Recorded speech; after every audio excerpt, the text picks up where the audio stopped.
and this is the Power of Hope Devotional. Listen, I appreciate this so much, those of you who've been following pretty consistently, and I hope that I'm not letting you down. Every one of these devotionals, I want them to meet some need in your life. So let me ask the question. I start off asking questions, and our lawyers like to ask questions. But I want to ask you, who was your first love? Wow. Why is Bishop asking me a question like that? Yeah, I'm serious. Who is your first love? Or who was your first love? You remember? You know his name? you know how you felt? Well, actually, the Lord talks about that. Yeah, it was a trick question. The Lord talks about it actually in the scripture about the first love. And it's actually here in Revelation. And he's actually talking to the church of Ephesus. And with this church, the church has done some great things. The church of Ephesus, you know, Ephesians, the book of Ephesians, yeah, that was the church of Ephesus. So they really did some great things. The scriptures actually talks about it in the context of how the Lord was very pleased with them. And he says, I know all the things that you do. This is actually taken from Revelation chapter 2, 1 through 7, if you want to look at it. And I'm reading out a New Living Translation. But he says there, I know all the things you do. I've seen your hard work and your patient endurance. That's pretty good. That's pretty good. He said, I've seen your hard work and your patient endurance. He was basically saying, you guys have been doing work, you're doing things in ministry, you've been consistent, and I love how patient you've been about the work that you're doing. So he appreciated that. He talked to the church of Ephesus specifically and gave them accolades for the work that they're doing. Then it goes on further, and it says, and I know you don't tolerate evil people. So you're not tolerating evil.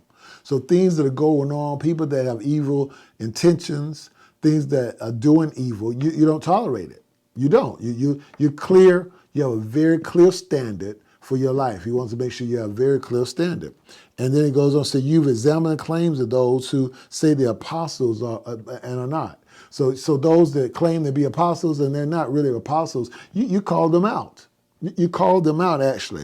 And it's very, very clear about it. He wanted to make sure, so I see all these things that you've done, and you've done it very well. And then it says, and you discovered that they are liars. So not only did you just call them out, you say you've been lying. Then it goes on further. It says, but. Oh, when someone says but. Hey, you ever heard a person talking to you say, well, I want to just say I really appreciate this time with you. I really appreciate all the things that you said, things that your arguments are really good. And then you can hear it coming.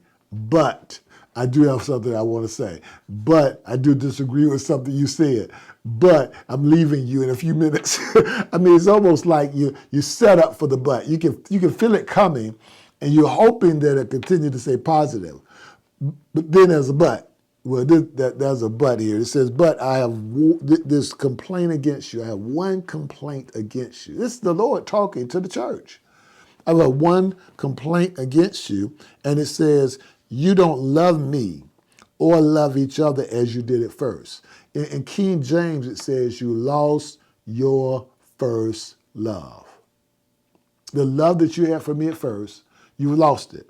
But in New Living, it's interesting. It says not only you love for me, but even how you love each other.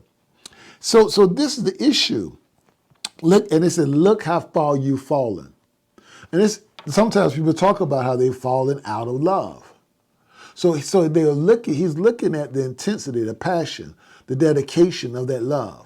So that's why I said, do you remember your first love? Because it's something very unique about that first love, that you really give it up to. You've never been in love before, and you just give your whole heart to them. And I'm not really trying to bust you out about a person, but now I'm really talking about your love for the Lord. The Lord looks to you and says, well, how did you love me at first, and what failed?